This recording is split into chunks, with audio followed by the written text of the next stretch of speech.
Hello बच्चों, आज हम पढ़ेंगे इलेक्ट्रोनेगेटिविटी के बारे में कि इलेक्ट्रोनेगेटिविटी होती क्या है। ठीक है, तो क्या होती है इलेक्ट्रोनेगेटिविटी कि किसी भी एटम द्वारा इलेक्ट्रॉन्स को अपनी तरफ अट्रैक्ट करने की पावर। ठीक है, जो हमारी इलेक्ट्रॉन बंधुता होती है, इलेक्ट्रॉन एफिनिटी जो होती है और इलेक्ट्रोनेगेटिविटी ऑलमोस्ट सेम होती है। ठीक है, तो क्या होती है electronegativity? The tendency of an atom in a molecule to attract. ठीक है, अट्रैक्ट यानी किसी चीज़ को अपनी तरफ खींचना। The shared pair of electron towards itself is known as electronegativity. ठीक है, ये क्या होती है? डायमेंशनल लेस होती है। ठीक है, प्रॉपर्टी जो इलेक्ट्रोनेगेटिविटी है वो क्या होती है? डायमेंशनल लेस होती है, यानी कि कोई भी डायमेंशन नहीं होती इसकी। Because it is only a tendency, क्योंकि ये एक टेंडेंसी है। टेंडेंसी क्या होती है? किसी चीज़ को करने की। ठीक है, इसमें डायरेक्शन का कोई नहीं रोल नहीं होता। ठीक है, it is basically indicate the net result of the tendency of atom in different element to attract the bond forming electron pairs. ठीक है, बॉन्ड को फॉर्मेशन करने के लिए क्या होती है? इलेक्ट्रॉन्स को अपनी तरफ अट्रैक्ट करने की ये क्या होती है? पावर होती है।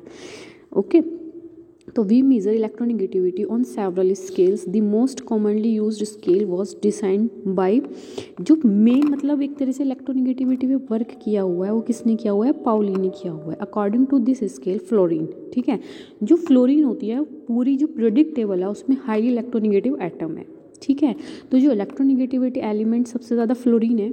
ठीक है, उसकी जो वैल्यू होती है इलेक्ट्रोनेगेटिविटी कितनी होती है? 4.0। और लेस्ट, ठीक है, किसकी होती है? कैल्शियम की होती है। जो सबसे कम इलेक्ट्रोनेगेटिव वो कितनी है? 0.7। ठीक है, तो जो पीरियोडिक ट्रेंड्स यानी कि पीरियोडिक टेबल में अगर हम इलेक्ट्रोनेगेटिविटी की बात करते हैं तो वो कैसे होगी, कहाँ पे किस चीज़ का क्या इफेक्ट पड़ेगा उसकी बात करते हैं हम। देखो, इलेक्ट्रोनेगेटिविटी क्या होती है? इलेक्ट्रॉन्स को अट्रैक्ट करना। ठीक है, तो इलेक्ट्रॉन्स को अट्रैक्ट कौन करता है? न्यूक्लियस करता है।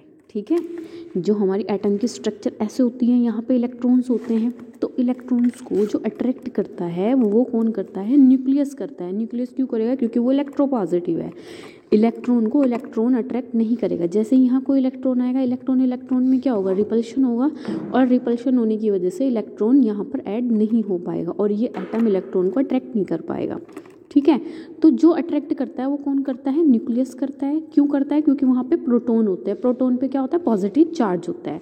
अब आप अप टू डाउन जब जाते हैं, अप टू डाउन जाने पर क्या होता है? एटॉमिक नंबर इंक्रीज होता है। तो जब हमारा एटॉमिक नंबर इंक्रीज होगा अप टू डाउन जाने पर, तो क्या होगा? नंबर ऑफ शेल्स भी इंक्रीज होती हैं। मैंने अभी लास्ट लेक्चर में आपको ये बात बताई थी, यानी कि रेडियस भी इंक्रीज होगी अप टू डाउन जाने पे। जब हम अप टू डाउन जा रहे हैं तो रेडियस क्या हो रही है? इंक्रीज।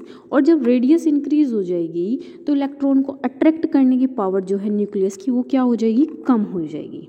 ठीक है, तो क्या कहेंगे आप कि जब हम अप टू डाउन जाते हैं कि पीरियड्स में टेबल में, तो क्या होगी? हमारी जो इलेक्ट्रोनेगेटिविटी है वो क्या हो जाएगी? कम हो जाएगी। क्यों? क्योंकि यहाँ पर एटॉमिक नंबर के साथ साथ नंबर ऑफ शेल्स भी बढ़ती हैं। लेकिन जैसे ही हम क्या करते हैं? लेफ़्ट टू राइट जाते हैं। लेफ़्ट टू राइट क्या होता है? +1 +1 +1 +1 +1। इस ऑर्डर में क्या होती है? एटॉमिक नंबर इंक्रीज होता है। लेकिन जब हम लेफ़्ट टू राइट जाते हैं, एटॉमिक नंबर तो बढ़ रहा है अप टू डाउन जाने पर भी, लेफ़्ट टू राइट जाने पर भी, लेकिन लेफ़्ट टू राइट जाने पर एटॉमिक नंबर बढ़ने के साथ साथ नंबर ऑफ शेल्स नहीं बढ़ती हैं। नंबर ऑफ शेल्स क्या रहती हैं? कांस्टेंट रहती हैं। उनमें सिर्फ इलेक्ट्रॉन बढ़ रहे हैं। तो इलेक्ट्रॉन बढ़ते हैं, ठीक है, यानी कि इलेक्ट्रॉन को बढ़ना यानी कि न्यूक्लियर चार्ज बढ़ रहा है। न्यूक्लियर के ऊपर क्या बढ़ रहा है? चार्ज। तो क्या होगा? आप खुद सोचो, जैसे आप एक बच्चे हो, आप कॉलेज के लिए निकलते हो, आप अपना बैग लेके चले कॉलेज के लिए। ठीक है, रास्ते में आपके फ्रेंड मिले, उसने आपको बैग दे दिया। अभी तक एक बैग था, आप 2 हो गए, फिर तीसरा फ्रेंड मिला, 3 हो गए, फिर 4। हाँ, तो बंदे तो आप अकेले ही हो ना, लेकिन आपके ऊपर कौन बढ़ रहा है? बैग बढ़ रहा है, वेट बढ़ रहा है। तो ऐसे ही शेल्स तो 2 ही है ना, उनके ऊपर क्या बढ़ते जा रहा है? इलेक्ट्रॉन्स बढ़ते जा रहे हैं। और जब इलेक्ट्रॉन्स इतने ज़्यादा बढ़ जाएंगे तो जो रेडियस होती है वो क्या हो जाती है? कम हो जाती है। और जब रेडियस कम हो जाएगी तो न्यूक्लियस क्या करेगा? फटाफट से इलेक्ट्रॉन्स को क्या करेगा? अपनी तरफ अट्रैक्ट कर लेगा।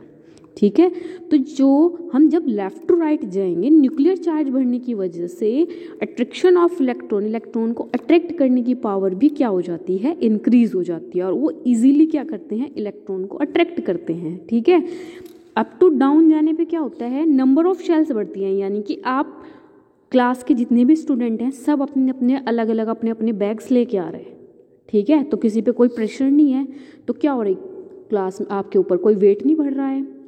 लेकिन लेफ़्ट टू राइट जाने पे एक ही बच्चे के ऊपर बहुत ज़्यादा वेट बढ़ रहा है, तो वो क्या होगा, झुक जाएगा ना चलते हुए, जब उसके पास 3-4 बैग आ गए। तो ऐसे ही रेडियस भी क्या हो जाएगी, कम हो जाएगी ना। तो रेडियस क्या हो जाती है, कम हो जाती है, ठीक है। तो इसमें से क्या होता है, इलेक्ट्रोनेगेटिविटी में से काफ़ी क्वेश्चंस आ जाते हैं।